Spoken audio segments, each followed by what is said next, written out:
Поморскиот транспорт, туристички активности, риболов и нафтени платформи далеко од брегот се причина за стотици тони пластичен отпад во Јадранското море.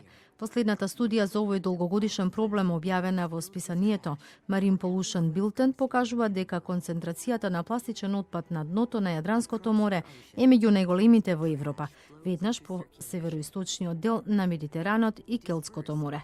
Отпад во Јадранот стигнува од околу 4 милиони луѓе кои живеат покрај брегот, а тој број се зголемува речиси за 6 пати за време на туристичката сезона, предупредува меѓународен тим на експерти во студијата. Хрватскиот експерт Перо Тутман од Институтот за океанографија и рибарство во Сплит појаснува дека 70 до 80% од отпадот во морето доаѓаат од купното, а остатокот е од поморските активности. Во водите во Јужна Хрватска околу 90% од пластичниот отпад доаѓа поради струите и ветровите, најмногу од Албанија. Отпадот од копното стигнува до морето благодарение на ветровите и од силните бури кои го носат од градските улици и од депониите.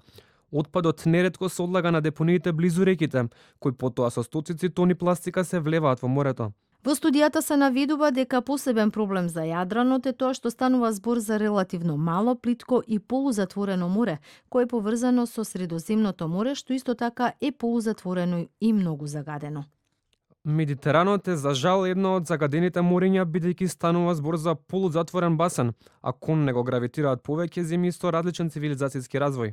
Има голем број на земји од Азија, Африка и Европа, а за жал не во сите докрај е развиено нивото на еколошка свест и однесување.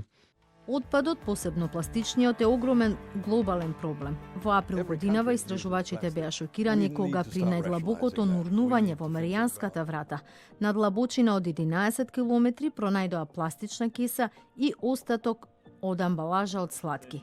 Во една анализа направена врз основа на истражувања во дури 6 најдлабоки морски бразди во светот, е утврдено дека во телата на сите ракови кои живеат таму има траги од микропластика.